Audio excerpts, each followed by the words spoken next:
Hey yo guys, what's up? Welcome to another edition of Other Express Online with me, Vince SP. Hope you all doing good. Welcome to another edition of the Insight 101. Now, here's the question. If you were to give a 16-year-old a book, if a 16-year-old can come to you and say, can you please recommend a book for me? Which book would you recommend for me? And this young kid is ambitious. They need information as much as possible. They want to, go at this life thing with all the information that is necessary. Which books or which book would you give to a 16-year-old? Okay. Now, that was a question that was posed to me. And I was like, you know what? Let me go and check my shelf. And some of my books were stolen. Can you please bring back my books? Aye, man. So, I have compiled a few books here, which I would recommend. Also, you can hit me up with a book that you would like to recommend to a 16-year-old me. Yes. So, as I said, I have how many here? I think I have 6. Yes, I think I have 6 books. No, 7 books. 7 books that I would recommend. Well, I would recommend actually 6 books. The 7th one, Okay. The first book will be Manpower by, I think it's John Kehoe. Yeah, Manpower by John Kehoe. Very beautiful book. He has very much interesting chapters in this book, chapters such as visualization, affirmations, intuitions, beliefs and imprinting, creativity. There's a chapter called Creativity. No problems, only opportunities. And, so for me, this book works with this. Manpower works with your mind and say, you carry a powerful mind, you just need to be able to use it wisely. And I'll tell you this, at one stage when I was still working at this other place, the Carousel Casino, there was a club in there.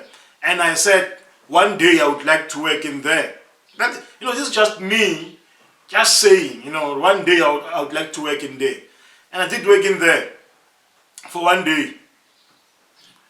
I have no one to blame but how I used my words as well.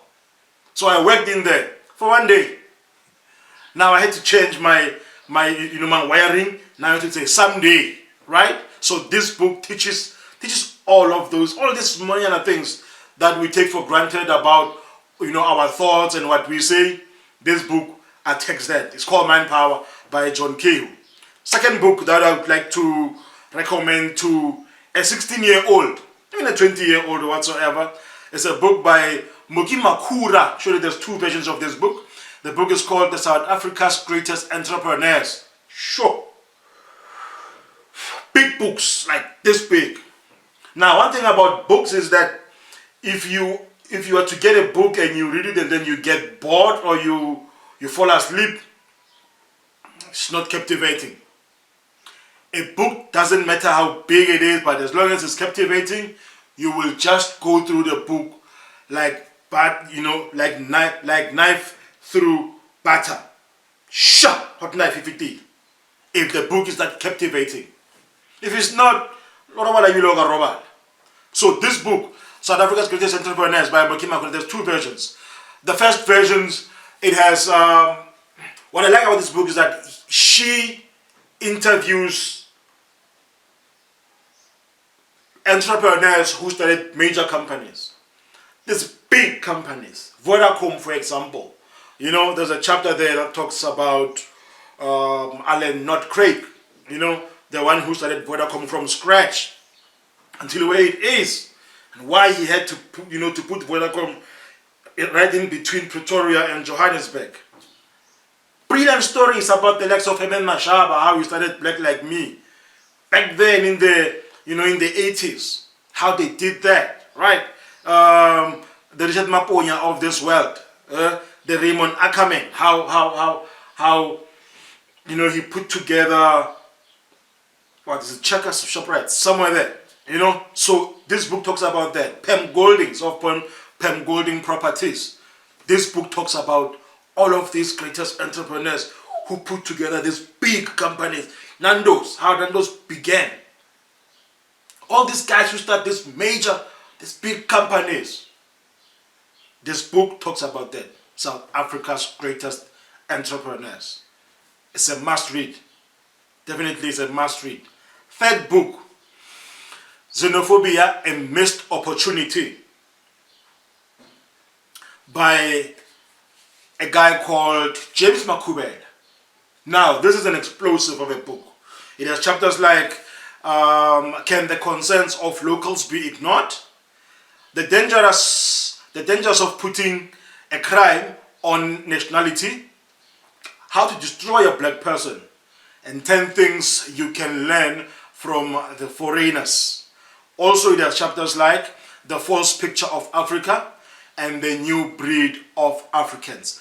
Now, with this one, remember when and this keeps on going forward. We keep on seeing elements of xenophobia in South Africa, right? So that has always been there.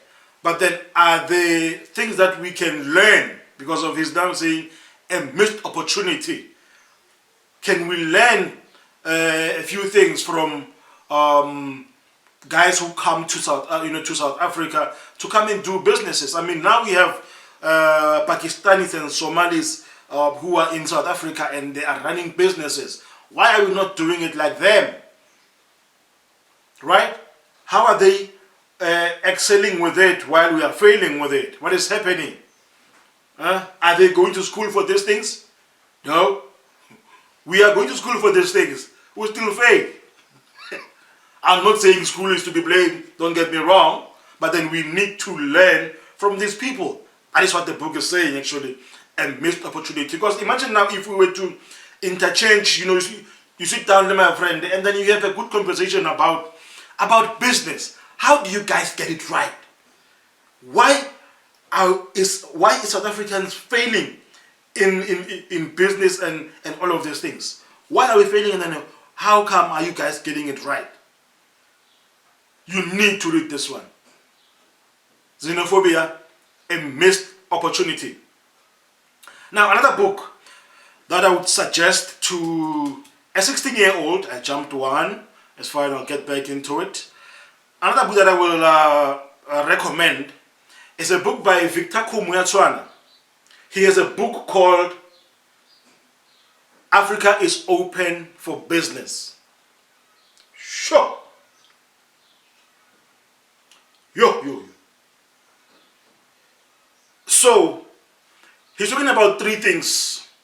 He really, now, if you really need to understand Africa, you need to talk to Victor. But Victor Khumbuya-Tswana is like, the African human personified. He knows everything about Africa. All the businesses, all the challenges, he's been across all these countries. He had to write a book about Africa. Yay! So now he addresses these things. He addresses how you look at Africa and where you view it from. Looking it goes down. With someone can say, for me to travel Africa, there are a lot of things going on that side. There's Boko Haram, there's your Al-Shabaab, there's your Ebola, there's, malaria and all of those. But then there's also challenges in America. You can get shot there. But people still go. Right? So all these things that are said on the media, they instill fear, and you end up not traveling because of you say, hey man, if I were to go to Africa, I'm going to get sick and I'll die. No, you won't. Well, you might, but you're not going to. Let's be real. You don't talk about the way we think of Africa. We have this ideas that Africa, people are poor, people are, skinny. It's just a big forest, really. Come on now. It's not.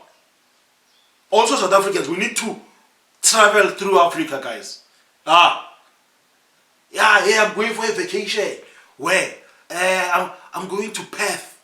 I'm going to Australia. Have you been to Africa? Have you traveled through other African countries? No. Why? Why? I don't know. It's because of we lack information. So the book is called Africa is Open for Business by Victor Kumuatswana.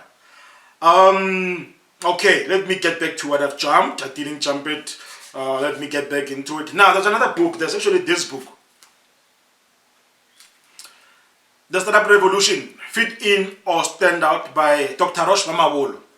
I would recommend this book to everyone. Not just the 16-year-old, but everyone. 2 rules. Old rule. Go to school, get good grades, do as you are told, and you will be guaranteed a secure job and a performance bonus. Don't rock the boat. You will be safe for a very long time. Innovation is not for everyone. It is for a chosen few. That's an old rule. New rules. No one is going to pick yourself up. Keeping it safe is no longer safe. Challenging the status quo and asking difficult questions is what will keep you ahead of the head. Innovation is for everyone. It's no longer for, it's not for, because on the old rule it says innovation is not for everyone, but new rules, innovation is for wonke umuntu. Innovation is for everyone, and push the boundaries is what keeps you alive. Fear is something to be shunned. He says, dance with fear. Acknowledge that fear is here, and tell fear, we need to work. Those are when you are going to, the Tusana and stuff, I need to do some stuff. So grab your corner, let me work. Right? Fear is not something to be shunned, but it is something to be embraced. Powerful book, this one. Powerful book. He has chapters such as Evolutions of Revolutions. Because if we are sitting on the 4th Industrial Revolution, it means there has been 1, 2, 3. Now we are on the 4th. And I was talking to this other Dan from SANSA, South African Space Agency. South African National Space Agency. And we were just talking about, billionaires in space, right? Because now you have the likes of South African born Elon Musk. There's also Blue Origin. I forgot who runs Blue Origin. These guys are busy, trying to go to the space. And then says, Vince, that is the 5th Industrial Revolution. Wow. So we're already talking about the 5th Industrial Revolution. It's like, yeah, these guys are now looking to explore space. That is another industry altogether. Wow. Let's pause that. That is a topic for another day. Another chapter includes where do creative ideas come from? Imagine if a 16-year-old is to read such a chapter. Where do creative ideas come from? Another chapter is called What is School For? What is school for? Because, between job and a school, which one came first? Okay? It's a job, right? So, a while back, everyone was working, right? Kids and old people, until these employers see what but these kids cannot focus. They want to play. They want to be channeled in, want to do this, do that. What can we do with these kids? Let us create their own place where we can teach them how they need to react or act when they are starting to work for us. So we need to create schools for these kids because of they are still too young to work.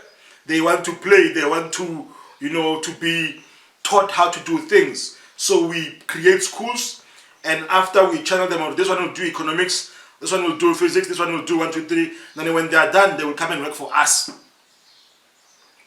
That's what schools were created for. To come and work for employers. Yes. And also another chapter there called Building Ekasi Revolutions.